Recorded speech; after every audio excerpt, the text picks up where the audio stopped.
was like, "Did you just quote The Hunt for Red October?" And I was Oh like, man, yes, did you pull a Step Brothers and say, did we just become best friends? yes, exactly. Well, she and I are like pretty close, anyways. But sorry. She Yeah, she knew Hunt for Red yeah, October? she loves movies. Wow. Oh, sorry, we're live now. Almost. Are we live now? Professional YouTube. Did you Yes. pull? Okay, we're live. Okay. All right.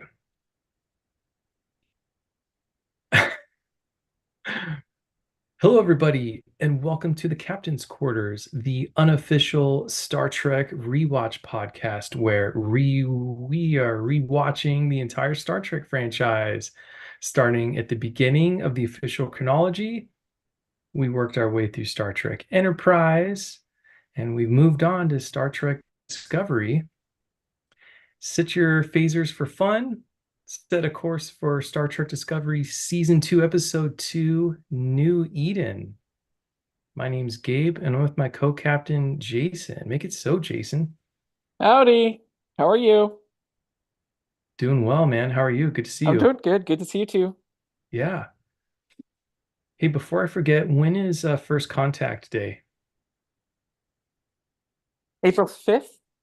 Okay, coming up on it. Yeah, it's coming up. Yeah. Happy And First then Contact Day early, everybody. yes. And Hmm. happy spring equinox and Yeah. the second rising if you're into that too as well. Post of that. And then what are you drinking there, buddy? Mostly Whole Foods brand sparkling water from a Oh, can. okay. Yeah. Oh, Hmm. okay. There may be something else here too. I What are you drinking? noticed. Oh, I've got Rabina, What's a that? bottle. It's a is it British? Yes, I think it's British, but it's a black currant syrup that you mix with water and you make it into a black currant juice Okay. sort of thing, kind of dealio. And it's in a bottle? Yeah, so the Rabina is either sold in a glass or plastic container Hmm. and or in little juice boxes. I think you can still find Rabina in little juice boxes, but it's really popular amongst not only British kids, but kids who had mothers and parents that were born in former British colonies.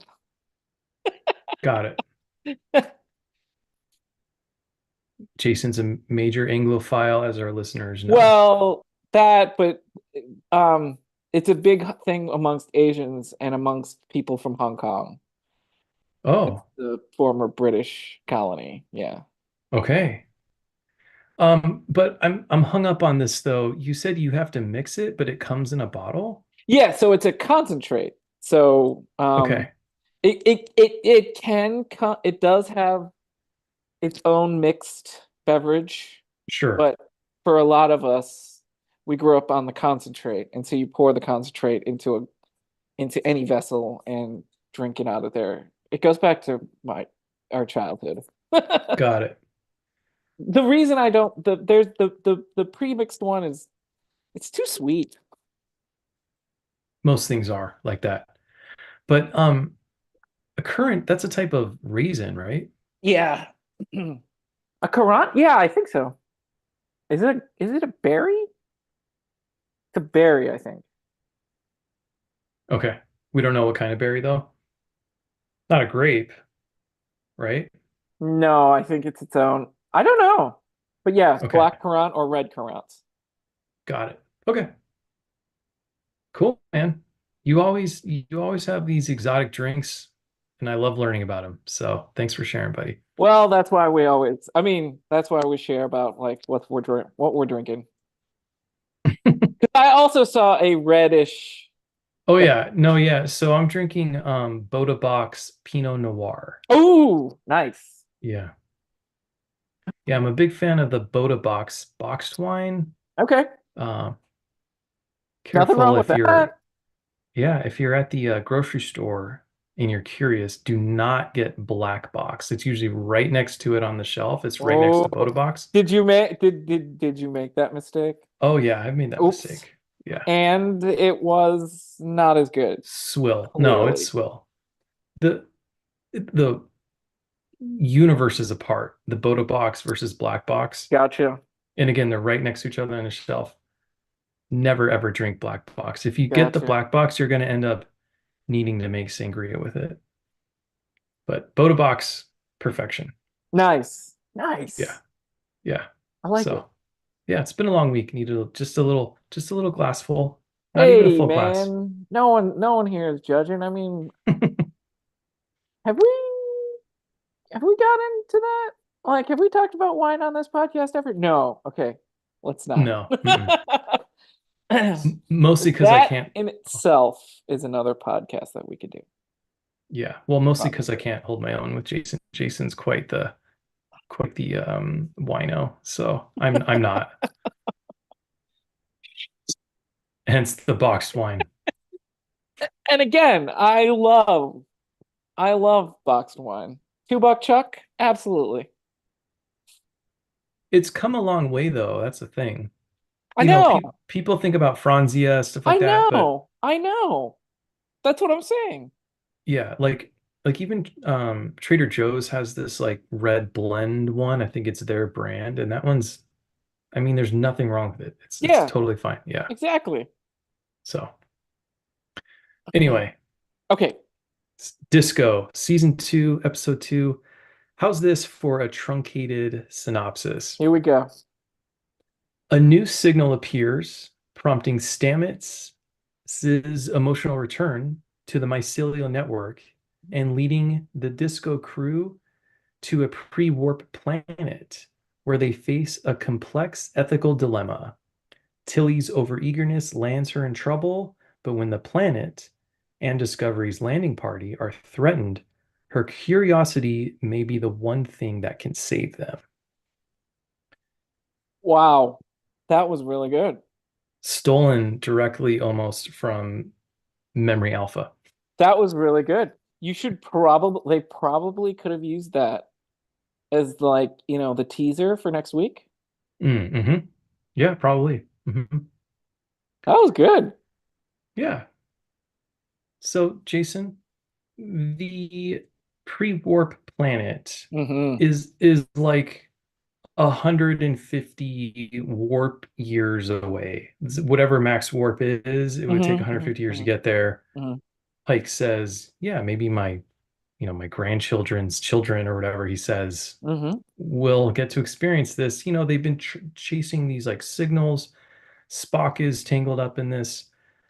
Uh, when Burnham is exploring Spock's stuff, he has these drawings and they line up with these signals that Enterprise had been investigating. And now Disco is carrying on Enterprise's mission there. And we learn that Spock, the reason he's missing, or that we thought he was on like R&R or something, he's actually in a psych ward. And that was his own decision. Pike tells Burnham he did not want his family to know this, but given the stakes, he sort of breaks confidence with Spock. So they go off and they chase after this signal. They end up using the mycelial drive to get there because the mycelial network spore drive is way, way, way faster than whatever current warp technology is for the rest of the Hmm. fleet. There's some pretty hardcore sci-fi stuff as far as how they're able to get the coordinates, Yeah. which I'm not going to recap. If you want to, I'll let you do that. So they get there. It's an M-class planet. As they get closer, they pick up more of the signal, which is that it's a broadcast message that appears to be like a distress call. People are being attacked. And once they scan, they determine that it's humans down there. but there's no evidence of like electricity, let alone warp technology. So because of that, the prime directive kicks in. Hmm. General Order 1 states that if a alien species has not achieved warp, you cannot contact them. That's the whole first contact thing. Very, very relevant to this first contact day that we're talking about, that Hmm. we're just talking Yep. about. Yep. In many ways. Yeah, Yeah. absolutely. So down there is a colony of humans. They go down and they just try to blend in. They're basically they have a hard time blending in. One of the men down there is the descendant of some scientists from 200 years prior, and he basically suspects that no, you're not from here, Yeah. that you're from Earth, right? You're here to save us, right? And because they've been on this M-class planet for 200 years, they have Hmm. their own stories and legends of how they came to be. And the legend is basically that during World War III, there was nuclear bombs going off. They took shelter in a church.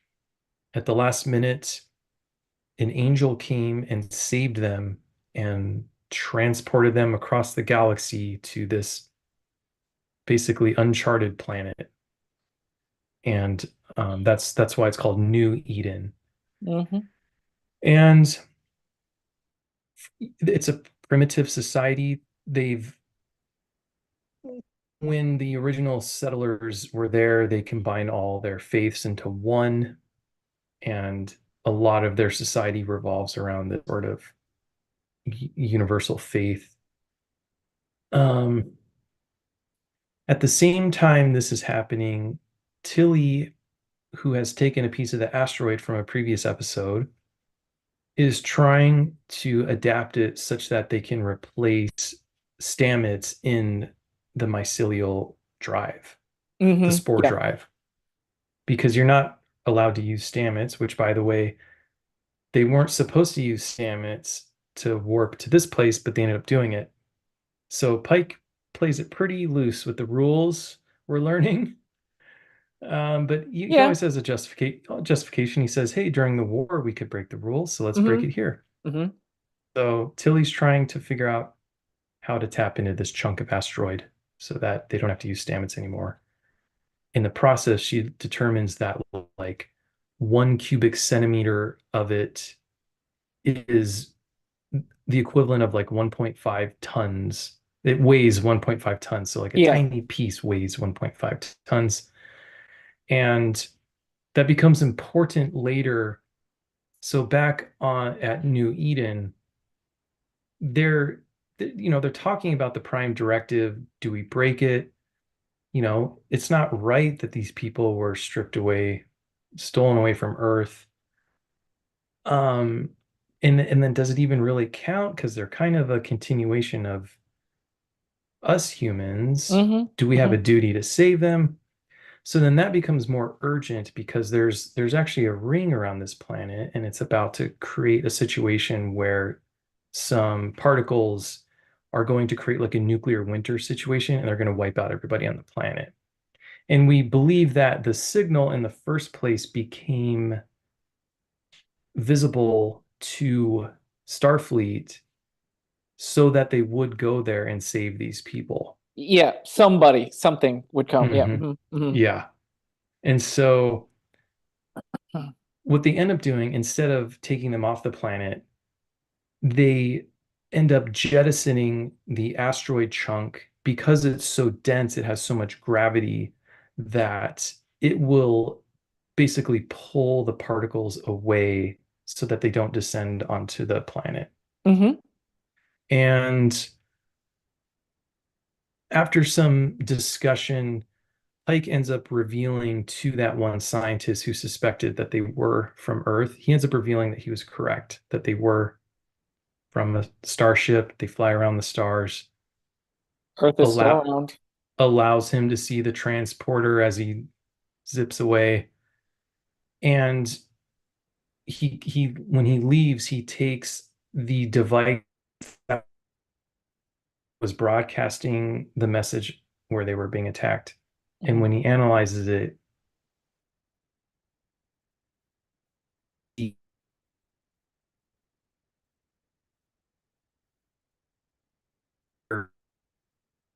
being attacked and saved by the angel. That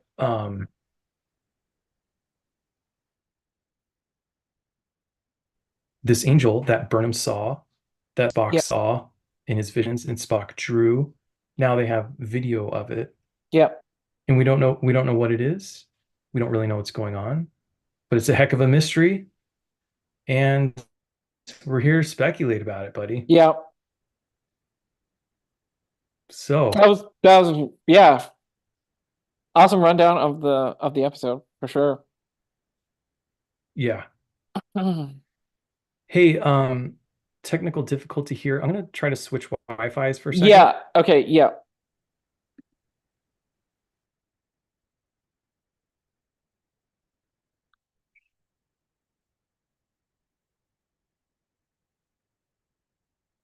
Do do do do do do do do do do do do do. Do do do do do do do do do do Hey, do buddy, do. Yeah, hey buddy. we good? Yep, we're good. All right.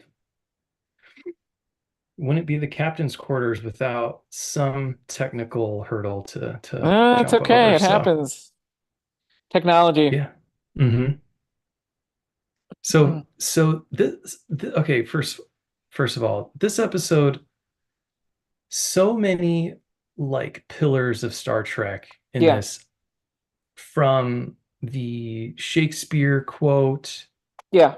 and I know you're a fan of Billy S, so I want to hear your take on that. Yeah. And then the hardcore sci-fi, which again, like I wasn't even gonna attempt to rehash because it seemed very well done, but it was like when they had to triangulate the position of the signal, they did this like red shift analysis thing where they went to warp for like 5 seconds, and as Yeah. they came out of warp, they observed the red shift of I think some distant star, and then that gave them like the sense of how far it was, and just some brilliant writing, really. Yeah. Pretty incredible stuff. Yes. But then just the directives, the ethical dilemma, the moral quandary, like do we break it, do we not? Hmm. Just I feel like it just touched on all the ones that in my short time following Star Trek are like important, that makes it Star Trek, and I feel like they touched on almost all of them. They did. And They then did. yeah, and then also like the concept of the guardian angel, Mhm. the mystery around it. We don't know who or what it was. And so now it's fun to speculate, is it Spock? Is it something is it just some alien that we're gonna meet? Yeah. Was it Tilly's ghost friend that I didn't talk about? Yeah, so where do you want to start, my friend? Oh, let's go. Let's actually just kind of talk through and kind of react to. I really think that. Yeah, let's talk about the the decision, right? Hmm. Of, do you leave them? What do you do? Do you take Yeah. them? Does it really impact the Prime Directive? I don't know.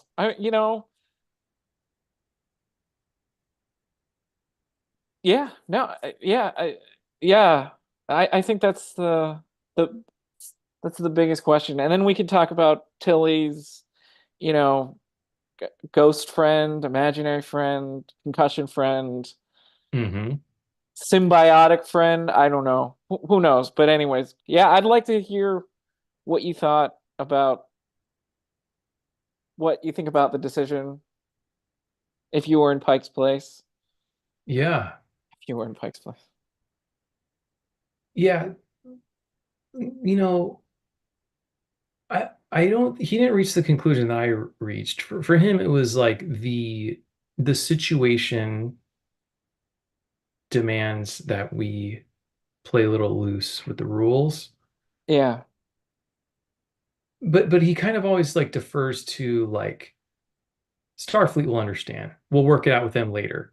Like Yeah. same thing with Stamets. He was like, we'll let them know that this was important and we Hmm. needed to do this. And I feel like he did the same thing with the General Order one was we'll break it now. And I think in this episode they literally say the words um better to ask for forgiveness than for permission. Yep. Hmm. Which I hate that phrase, by the way. That's I not do how too. I... I do too. And so Sometimes. Sometimes. but I think for me though, I'm like these people are us. They are from Earth. Hmm. We're separated by time.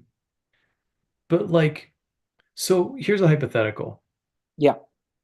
Um, First contact was what, like 2053 or something? Yeah. Hmm. Hmm. Yep. And then I don't know when the humans like developed warp. I assume it was around that time. Yeah. So they go hand in hand. Oh man, I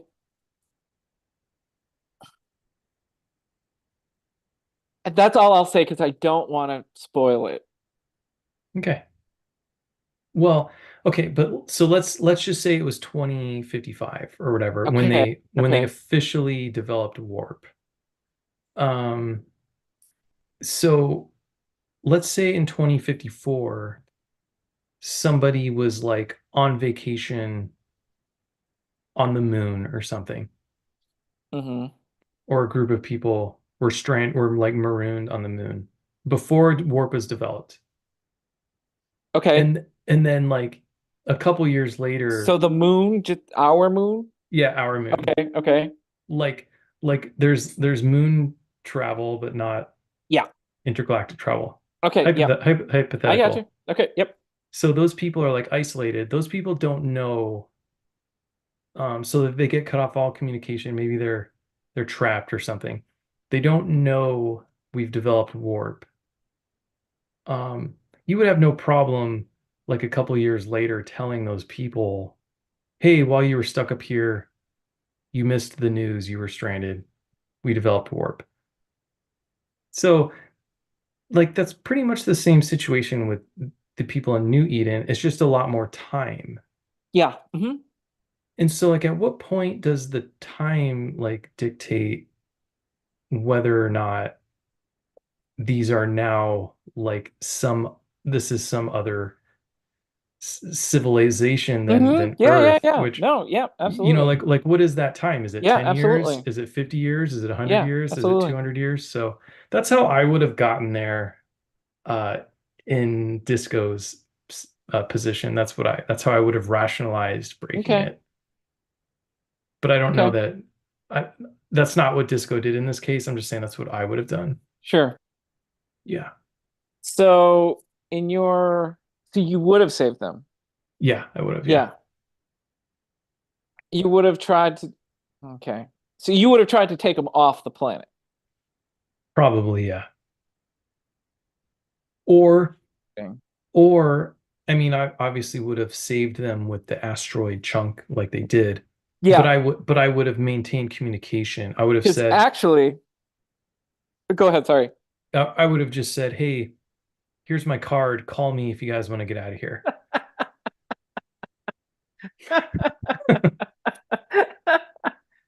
Because I think in a lot of, for a lot of fans and for a lot of people, or for some, I think interfering with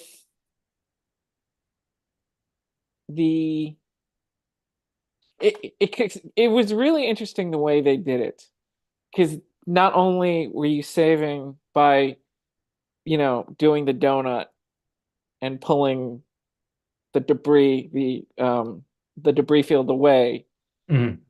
they accomplished two things.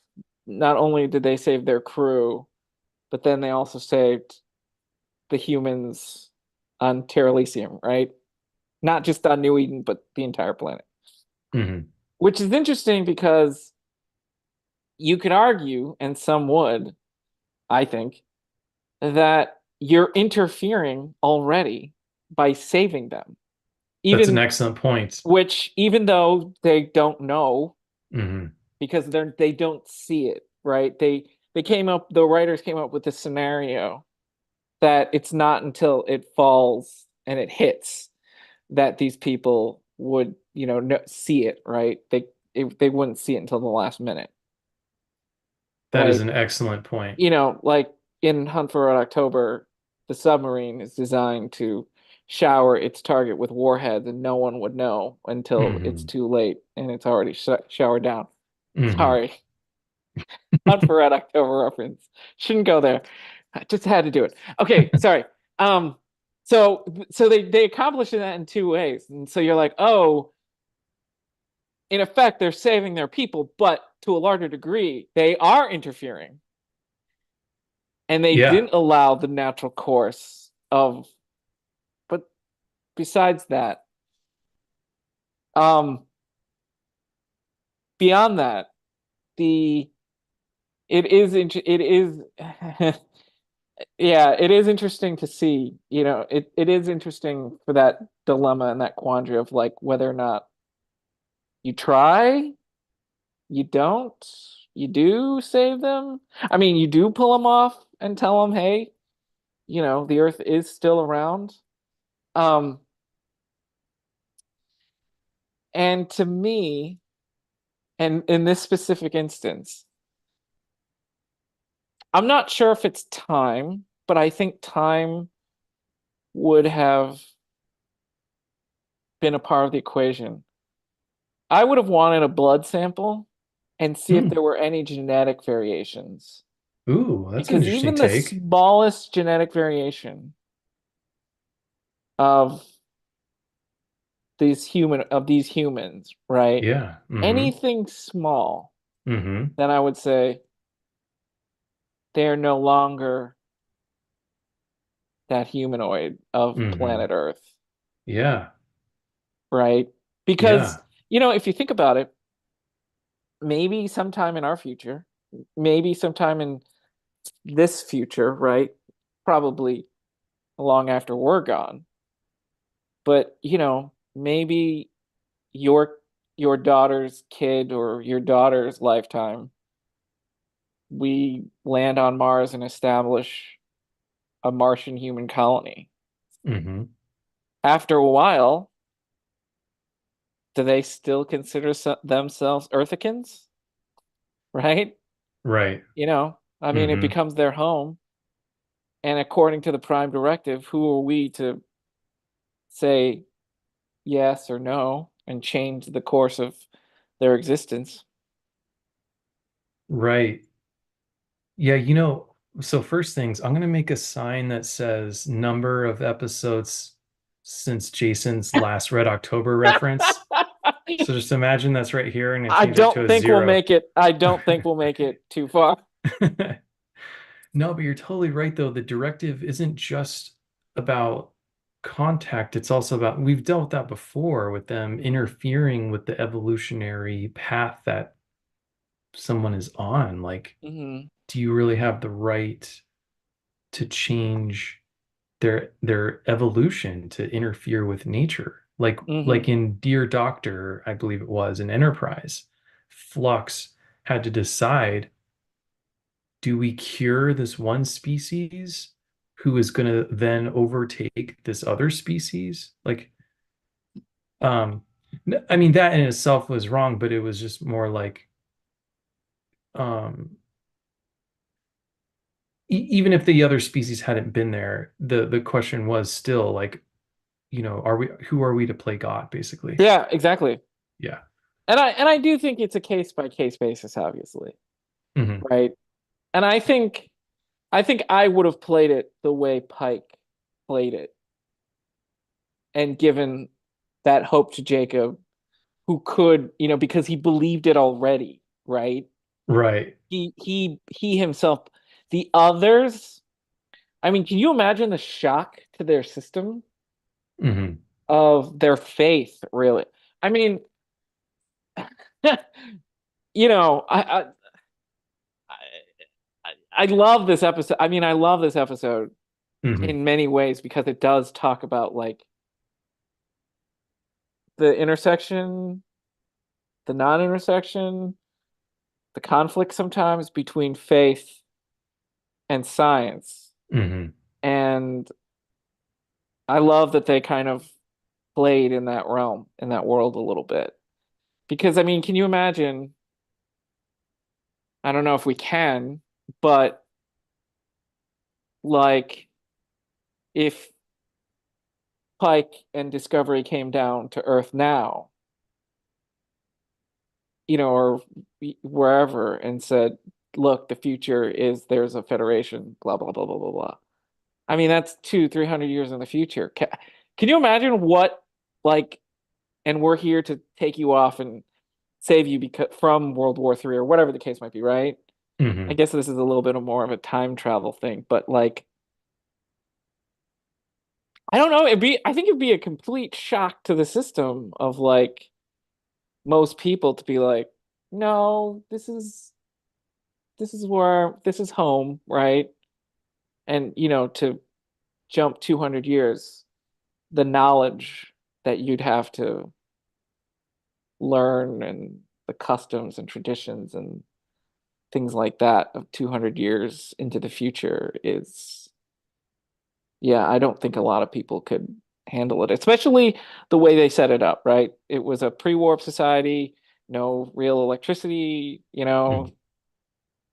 it was the major religions on Earth that were the guiding principles for the society. They were still farmers and all that kind of stuff. So pretty, pretty, pretty, um, whatchamacallit, uh, agrarian. Yeah, absolutely. Agrarian with this random electronic helmet in their basement of their church Yeah, broadcasting a message, yeah. That was the which other thing too. I'm like, even in 2053, you guys should have, right? You could have advanced a little bit more yeah, than what they had. good point. Yeah. No apparent technological Yeah, none. revolution for them. Although at the same time, I guess it is, oh boy, I could get in trouble here, but I guess that's sometimes that could happen if it's too devoted into a faith. Sure. I am surprised Jacob didn't become the leader. Like, so in this one, they talk about, is it Clark's Law? Yeah, Clark's Law.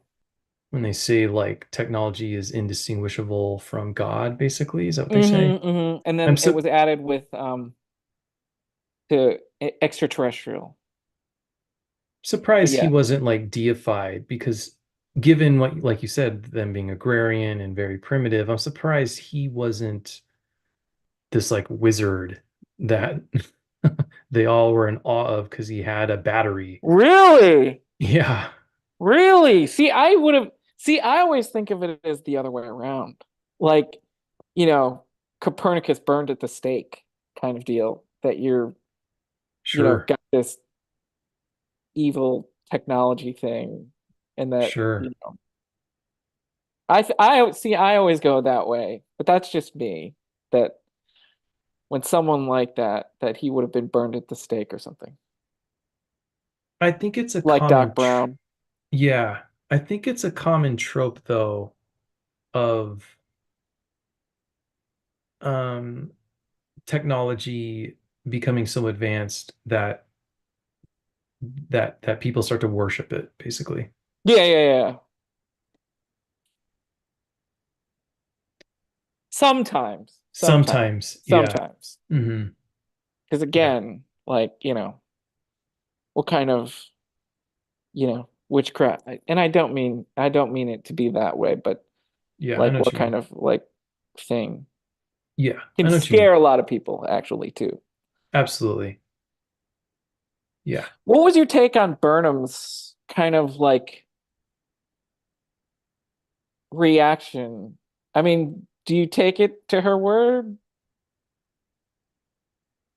About the angel. Yeah, like she didn't tell Pike in the beginning, and Yeah. then she thought she might be hallucinating. Hmm. Yeah, she definitely was in denial because I think she deep down suspected she just experienced something maybe divine, but that goes against her Vulcan training of hyper rationality. And so I think she was in denial, and that's why she didn't want to maybe not even say it to Pike. She just didn't want to say it out loud Hmm. because then she'd have to confront this irrational thing that she very vividly experienced. And that was my read on it, is that she just didn't want to talk about it because it opened a whole can of worms that she didn't know how to deal with. Right. Okay. I got you. I got you. Even though Interesting. she said what she said to Pike for why she didn't say it, I think Right. that And was the that's internal why I'm struggle. like, you know, she said something to the effect of what I know is, not a deity or not, and I'm like, wait, but wait, I was confused. I don't know. Hmm. And but I love how this episode gave us some mysteries that I hope that they draw out for a while that we can speculate on and talk about. But I think Mhm. she's kind of an avatar for us in that case of like, what was this angel? Oh, good point. Oh, Was interesting. it an alien? Was it an angel? Was it Spock? Was it a spore? Was it part of the spore network? Um, was it related to the girl who called Tilly Stilly, who we found out was actually one of Tilly's classmates who had died 5 years before, and there was no Yeah. record of that person in the Federation database. And yet Tilly interacted with her and she helped Tilly. So building up to that, Yeah. what did you think about May Ahern? Yeah. I suspect she's related to the angel if she Okay. isn't the angel in a different form. Oh, Maybe the okay. angel took on a certain look so that Tilly would accept her, and she needed to help Tilly so that Tilly would succeed in saving the people in New Eden. Oh, interesting. That was my Oh, take. I would have, wow. That's a good one. That's a good one. What about Interesting. you? Um, I have two thoughts on that. I think it's either, so I think it's either like a concussive kind of thing, when she gets thrown back by the by that little piece and Sure. she really smashes up against some cargo Hmm. in the cargo bay. That it was either that or that interaction, that blast Hmm. also created this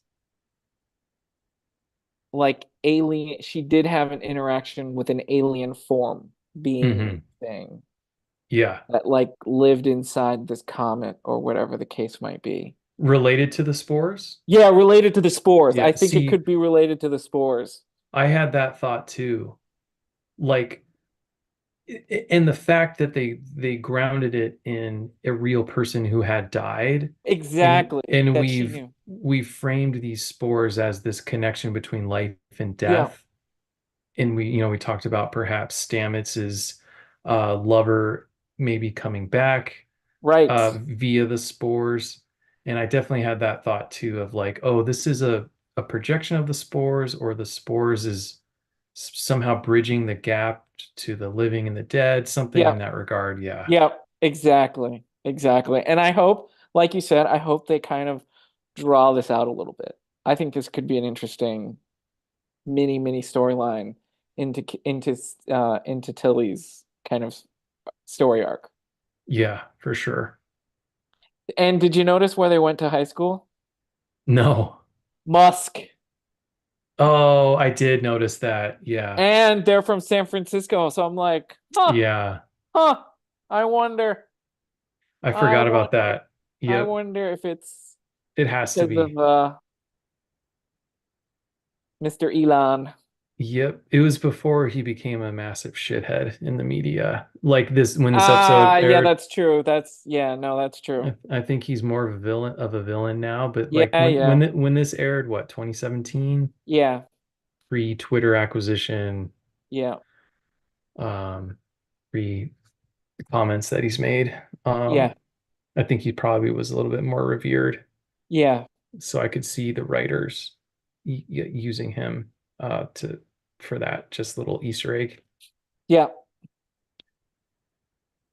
Um, yeah. Well, what else? Um, let's see. Talked about Burnham and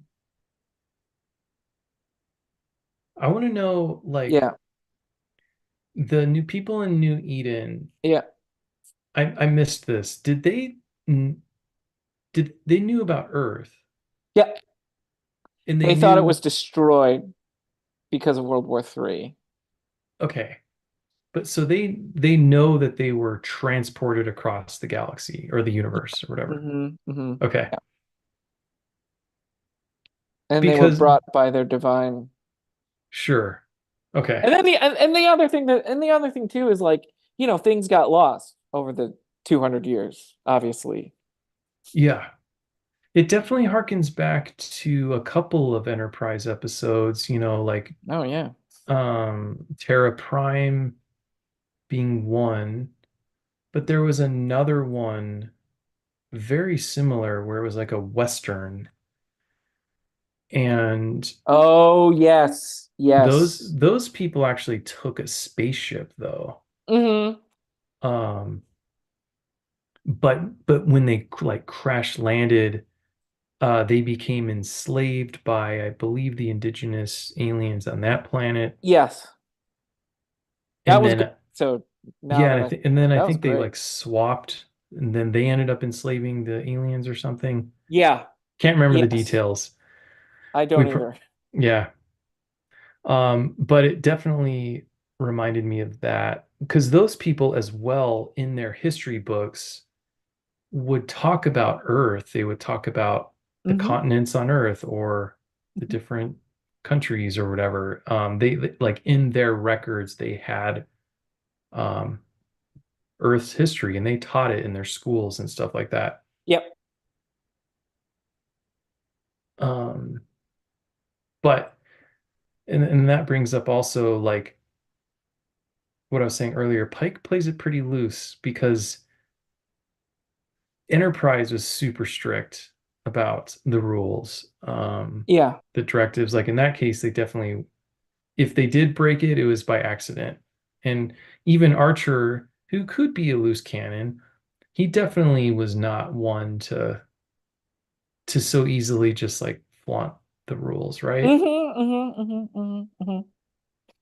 And then, but the interesting, but part of the interesting thing is that this was they they played it into Pike's history. His dad was a science professor, but also taught theology, also talked about Yeah. theology. So Hmm. that push pull or pull or push push dynamic was playing Yeah. within him as well.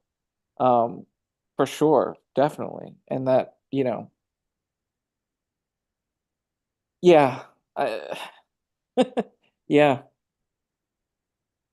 Well, but for me, as someone who's only really watched Enterprise, it's a little jarring when a captain is like, yeah, I'm not going to follow that rule. I'm going to do what I want. Like that was because like when we were watching Enterprise and a Yeah. rule came up, even if it wasn't established, because that was early on and some of those Yeah. rules hadn't been established yet, Yeah. um, it was a really, really big deal. And Pike kind of blows past him a little bit easier. And so to me, it was like it stands out a lot because I'm like, oh, Oh. be like in my head. in the cases when Archer or Dr. Phlox would consider breaking a rule, Yeah, there you could really get a sense of the gravity of it. yeah. And to me, that was a sign that the rest of the Star Trek I was going to watch was gonna establish the strictness of those protocols. Mm-hmm. And so I wasn't prepared for someone who was even more of a loose cannon. So it's just interesting from my perspective for sure. You're gonna have a hell of a time. Yeah, I was gonna say now I'm like now I'm preparing myself for like, man, I bet there's all kinds of stuff like that throughout Yes, the franchise where yes. And that's the hook. That's the hook for me, right? That right there is because every situation that the writers and the creators of this franchise put us in, you say, yes, it's black and white. We are Mhm. not going to interfere. Mhm. But then they pull you with something else, and you're like, darn it. Is, is it, sometimes it's the right thing, sometimes it's the wrong thing, and sometimes it's somewhere in between. And that's what I love about these stories. Yeah, and I And guess you are going for to have a fun to time to with put a finer point on it, I in my head, Kirk, Picard, Janeway, yeah. So Cisco. in my head, when it came up in Enterprise, when they're talking about these roles, I literally envisioned Hmm. like some precedent where like if you were to break it, you would be like court-martialed and like executed. So, like it's treason. No, yeah, no, there's But no like corporal punishment in the Federation. but like in my head, like it was like ultra severe. It was like it and then that Enterprise was working off of what had been established as like ultra strict. Yeah, And yeah. so and then when I get Mm. now I'm like, oh, it's I'm loosening up there Yes, and a that's the bit. fun So part, right? Because I don't know, because sometimes there is no right or wrong answer on what you do. It's mhm. just how you react as a human being and what your moral code is, right? Which Yeah, rule are you going to break? And like, when does it not apply? When does it that's the fun part about this franchise, that you can keep coming back to it over and over and over again and come to sometimes different conclusions on how many times you know, and the more you think about it, or time, or whatever the case might be. yeah. Yeah. Hmm. And that to me is the fun part of that to me is one of the cool aspects of the franchise, is that yes, it is, you are supposed to follow.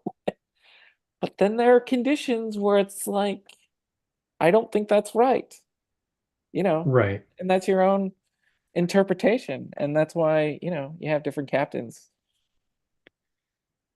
Yeah, but also there is this human part to it too, where Pike is Yes. so like charming and he's kind of a scoundrel, and Yeah. it's almost like he gets away with it because he's so like likable or something. Yeah. Unfortunately, sometimes that's how humans work. It's um Hmm. for better or for worse, right? Yeah. He just kind of like smirks or whatever, and um I don't know. It just seems like sometimes that happens. Like if someone's charming, they're afforded more. It's like that. Was it Al Capone? Who was the one who would in court? He would like be making jokes um I think it's Al Capone. I think it was Al yeah, Capone. Yeah. and like that would be the headline. He would Yeah. become like a celebrity based on his testimony. Yeah, I think it was Al Capone. I don't know. Yeah, I think. Yeah. But yeah, So but Okay. What would you give this episode, Jason? What would you rate this one? Oh, this to me gets a um this to me gets a commander, almost a captain, like 3 pips, almost 4, Wow, okay. you know, because it was one of those it was one of those Star Trekky episodes. And I think it makes it a little bit more to it too, because it was Riker who directed this episode. Oh, I didn't know that. Jonathan Frakes, yep, directed this episode. Oh, that's awesome. So yeah, so that connectedness, the that Star Trek feel, I think that came through Frakes. I think Okay. that comes through Riker. And Y- actually, it's funny because, even Burnham's description of the of what happened post World War III, 600 million dead and very few governments, or whatever the case might be, was nearly verbatim of what Riker says in one of the movies, actually. Okay. Yeah. Yeah, I'm glad you said that because I forgot to mention that when we were going through Enterprise, Hmm. it didn't leave an impression on me like maybe it should have that. Like, they talked about the eugenics war. Yeah. They obviously had to have talked about World War III, but Yeah. I didn't think I realized that it was 600 million people. Yeah. It And lasted for a long time. Again, I don't want to give it away because it does come back again and again. But the eugenics wars, the Second Civil War, and that kind of all flows into World War III, and it's very long, like a and and that's 20-ish basically a years in hundred the Star years Trek. before Enterprise, because Enterprise is Yeah. like Hmm. 2150, Yeah. right? Hmm. Hmm. Okay. Hmm. Hmm. Hmm. Yeah, it's weird. I in my head when we encountered it in Enterprise, it didn't stick out to me that it was that devastating. Yeah. Hmm. Because it wasn't even until like way into Enterprise when they talked about the eugenics war at length. Yeah. Um, I guess I don't know, like they didn't talk about it that much. And you would Yeah. think when 600 million people die, Something like that. it Yeah. would come up in like every third conversation. Yeah. Even Yeah. a Yeah. hundred Yeah. years later, Right. I don't, but anyway. Yeah, so my rating, I would give it like Yeah. I'd give it um definitely an A, but not I don't know if it's like teetering on an A minus, Okay. Okay. Okay. but What was very I mean, you and I are so close. I mean, yeah, you know, what yeah. what could have gotten it? What could have gotten an A from you? Because I Yeah. love to pick apart. Yeah, it's a good question because it's like I've really obviously I love this episode. Like if what could have made it more? I guess just a larger conflict. Oh, Um, okay. Okay. like if they had made this episode in the middle of the Klingon War or the Xindi conflict or something like that, Yeah. um, that would have probably brought it there. Okay. Yeah. I just yeah, I can't really maybe put into words why that is the case for me, Yeah. but I think that's what would have just made it brought us to the next level. So, Yeah. Okay. but I mean, I'm talking like, a 92% is what Yeah. I'm Yeah. giving Yeah. it. Yeah. No. Yeah. No. I mean, I gave it a 3. A Yeah. commander's pips, Hmm. really a captain's pip. Yeah. Rating. Sure. And then what do you think the angel is, or who No. do you think it is? Yeah. That's a good question, and I was going to ask you the same thing. I.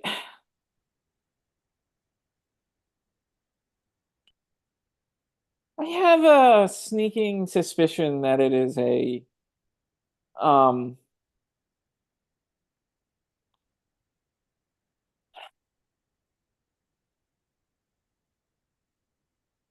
how do I think it's gonna be like an alien, kind of like, and if you remember from watching Star Trek The Next Generation, kind of like a Q.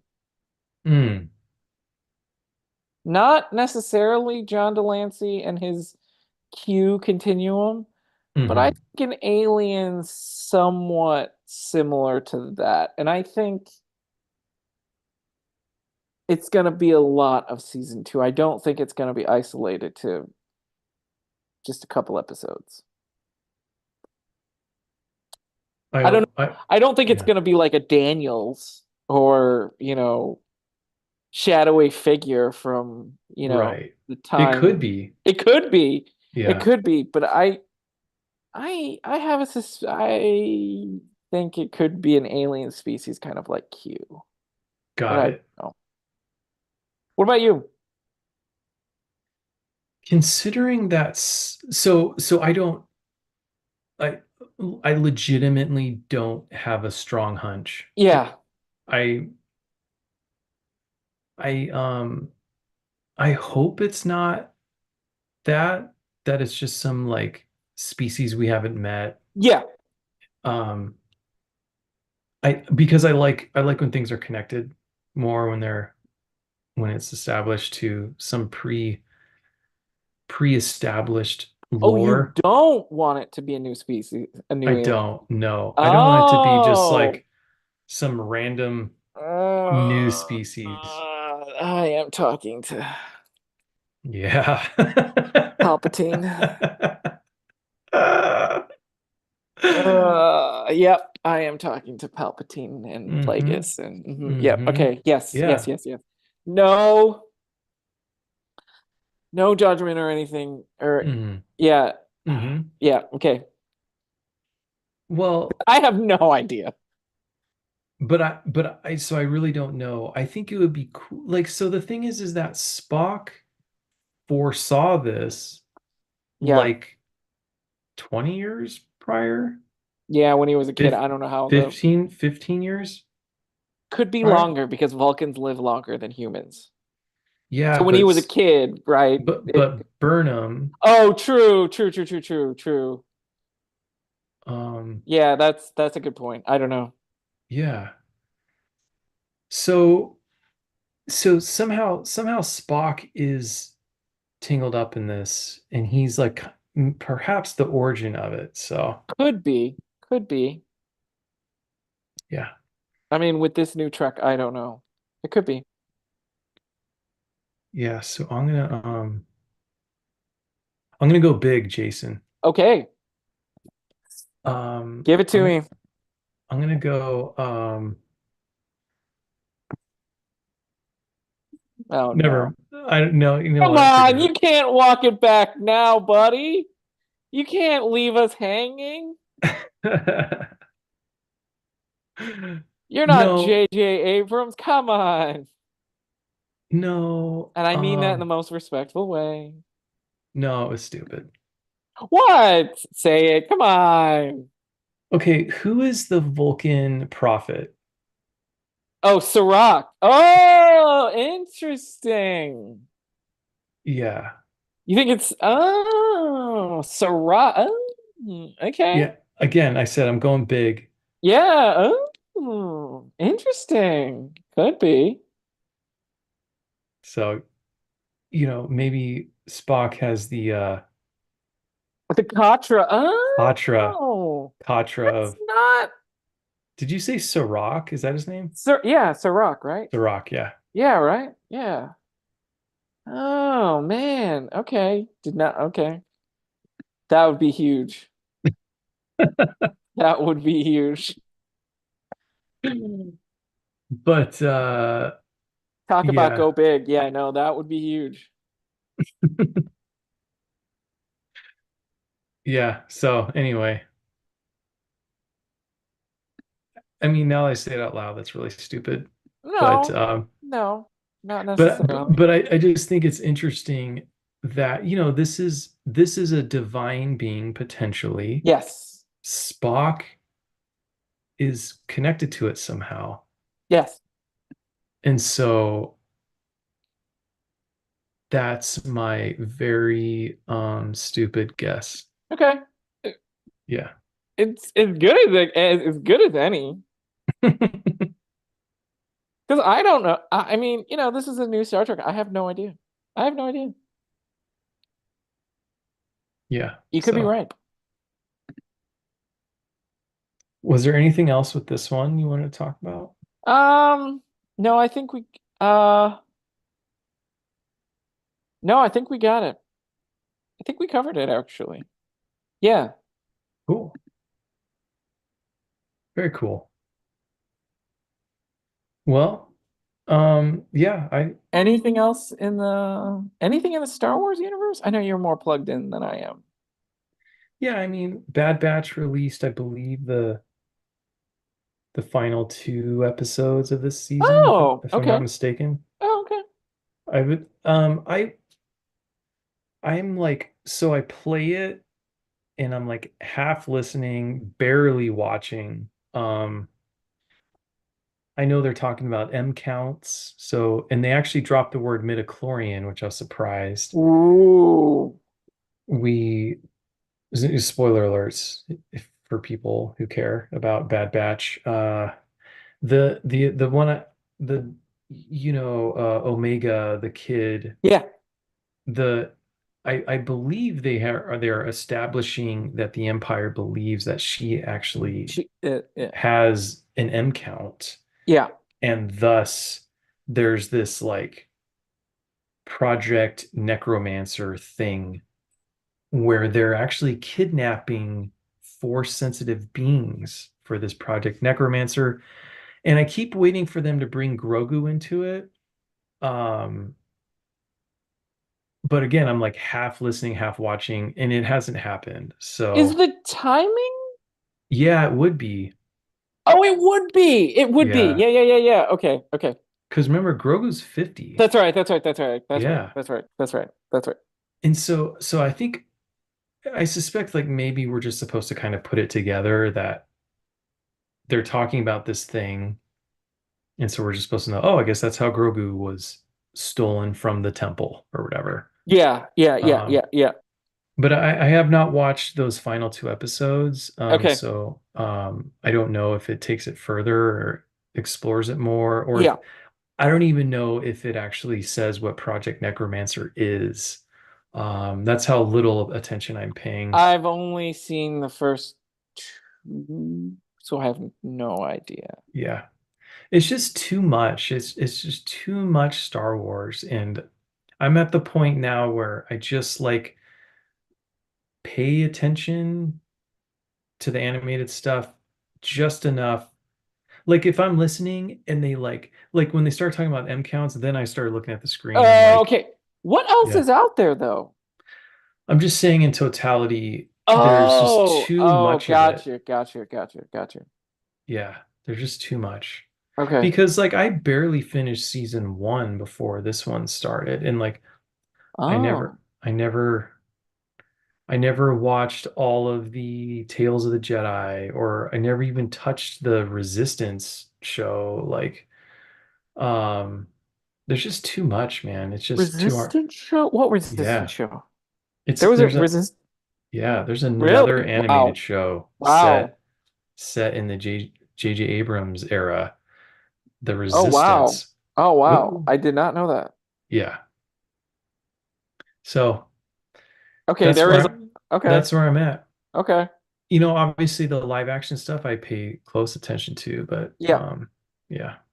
Wow. I didn't know. Okay, So cool. yeah. But anyway, well, yeah. If there's nothing else, Yeah, I think that's it. cool. Well, everybody, thanks for listening. Jason, thank you. Thank you. Always a As pleasure. always. Yes, as always.